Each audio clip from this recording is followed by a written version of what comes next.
एक 35 साल की महिला का मर्डर किया जाता है। लाश को घर के बाथरूम में घसीट कर ले जाया जाता है, जहां पर उस लाश को कई टुकड़ों में काटा जाता है।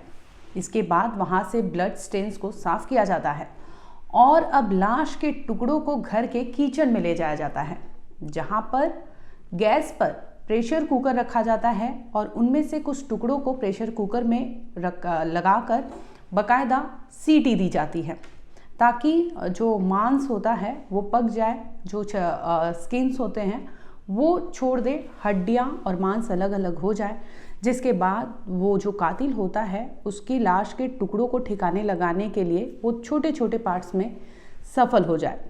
यही उसका मकसद होता है। जिसके बाद वो बाकायदा ये सारी चीज़ें करता है और उसके बाद वो नदी नालों में जाता है, जहाँ पर छोटे छोटे टुकड़ों को लेके जाता है, फेंकते रहता है। जब कुकर में सीटी लगाता है और एक दो सीटी में नहीं पकती मांस, तो वो कई बार ऐसी चीज़ें रिपीट करता है ताकि हड्डियों से मांस अलग हो जाए और वो स्किन सेल्स इतने छोटे हो जाए कि ताकि उसको ले जाने में आसानी हो। और वो किचन में लगातार ये सारी गतिविधियां करता है और इसके बाद लेके जाता है, नदी में फेंक देता है। नमस्कार, आप देख रहे हैं क्राइम तक। मैं हूँ अश्विनी सिंह। दरअसल मामला हैदराबाद का है, जहाँ पर एक 45 साल के एक्स सैनिक हैं, यानी वो पूर्व ऑफिसर रह चुके हैं, सेना में रह चुके हैं और वो अभी फ़िलहाल डीआरडीओ में सर्विस कर रहे हैं।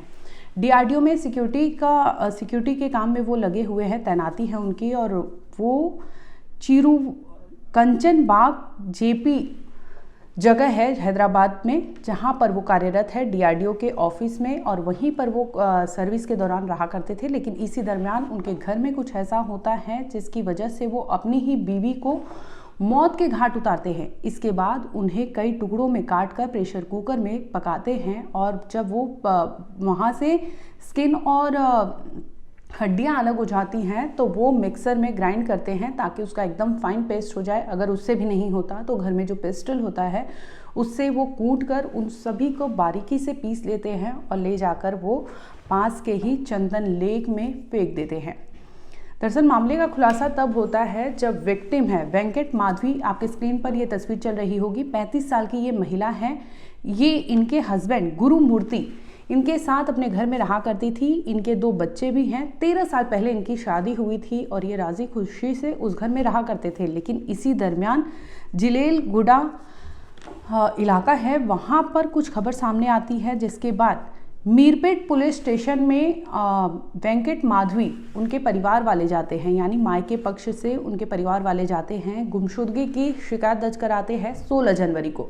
अब पुलिस इस मामले में तहकीकात करती है। तहकीकात करते करते पुलिस को कुछ सुराग नहीं मिलता। इसके बाद घूम फिर कर मामला उनके हस्बैंड यानी गुरुमूर्ति पर आ जाता है। स्क्रीन पर आप देख सकते हैं गुरुमूर्ति और उनकी वाइफ वेंकट माधवी तस्वीरों में नजर आ रही होंगी। ये दोनों की शादी कई साल पहले हुई थी। इन दोनों के 2 बच्चे भी हैं। घर में रहते थे, लेकिन इसी दरमियान इनके बीच कुछ ऐसा होता है जिसके बाद गुरुमूर्ति का कहना था कि उन्होंने अपनी ही बीवी का कत्ल किया था।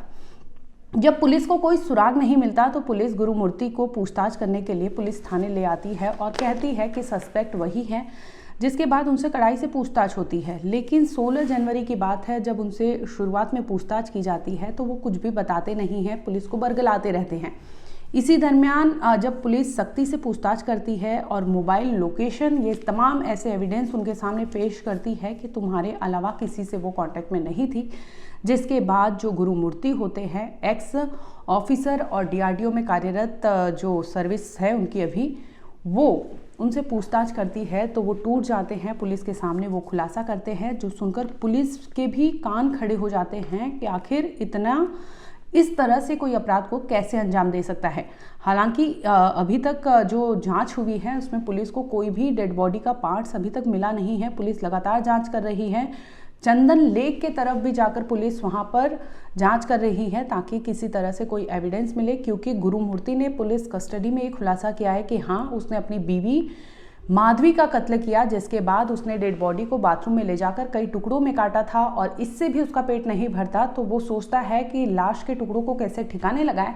तो इसके लिए वो जाता है किचन में, प्रेशर कुकर में अपनी बीवी के जो टुकड़े होते हैं उनको पकाता है और जब नहीं पकते वो तो उन्हें मिक्सर में ग्राइंड करता है, पेस्टल से कूटता है और इसके बाद वो छोटे छोटे पार्ट्स को ले जाकर कई जगह पर ठिकाने लगाता है। उनमें से उसने खुलासा किया है कि चंदन लेक जो जिलेलगुड़ा में पड़ता है वहाँ पर जाके उसने कई पार्ट्स फेंके हैं, रिमेन्स जो है माधवी के वो फेंके हैं, जिसके बाद पुलिस अभी तहकीकात में जुटी हुई है, जिसमें ये सामने आया है कि ये मामला प्रकाशम डिस्ट्रिक्ट का है, जहाँ पर पुलिस ने उन्हें इस मामले को लेकर तहकीकात कर रही है और मामला एफआईआर दर्ज कर लिया गया है।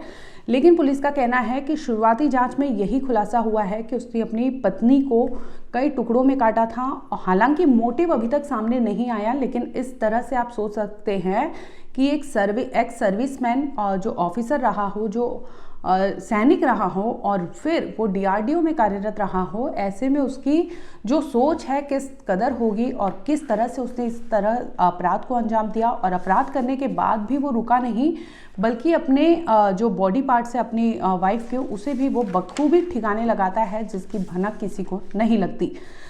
पुलिस हालांकि जब उसने खुलासा किया, ये 22 जनवरी की बात है, जब मिसिंग रिपोर्ट दर्ज कराई गई है वो 16 जनवरी की बात है, यानी ये जो बीच के 6-7 दिन बचते हैं उसमें कहीं ना कहीं उसका ये कहना था कि 16 तारीख से उनकी वाइफ गायब थी, यानी माधवी का कोई अता पता नहीं था। उनके पेरेंट्स लगातार फ़ोन कर रहे थे लेकिन कोई भी उनकी जानकारी नहीं थी, जिसकी वजह से मिसिंग कंप्लेन दर्ज कराई गई। दूसरी ओर गुरुमूर्ति ने बताया कि 16 तारीख की ही उसने वारदात को अंजाम दिया था, जिसके बाद उसने अपनी वाइफ के टुकड़ों को 3 दिन में ठिकाने लगाया था और वो जगह जगह हैदराबाद के कई जगहों पर ले गया था, जहाँ पर उसके रिमेन्स को वो फेंक दिया था। फिलहाल इस मामले में आपको बता दें कि पुलिस का ऐसा मानना है कि गुरुमूर्ति ने ये कन्फेस तो कर लिया है, लेकिन ऐसे में डेड बॉडी रिकवर करना, जो भी उसके छोटे छोटे पार्ट्स होंगे वो रिकवर करना अपने आप में बड़ा चैलेंज होगा। और लेकिन पुलिस को जद्दोजहद करना पड़ेगा ताकि किसी भी तरह से कोई एविडेंस मिले और इस मामले में जो केस है वो आगे बढ़ सके। फिलहाल आपको बता दें कि इस केस में जांच चल रही है और गुरुमूर्ति ने पुलिस कस्टडी में ये बयान दिया है, जिसमें अभी पुलिस तहकीकात ही कर रही है। जिस तरह से उसने वो चंदन लेक के बारे में बात किया, वहाँ भी जाकर पुलिस जांच कर रही है कि किसी भी तरह से कोई भी पार्ट्स उसे बरामद हो ताकि वो जांच आगे बढ़ सके।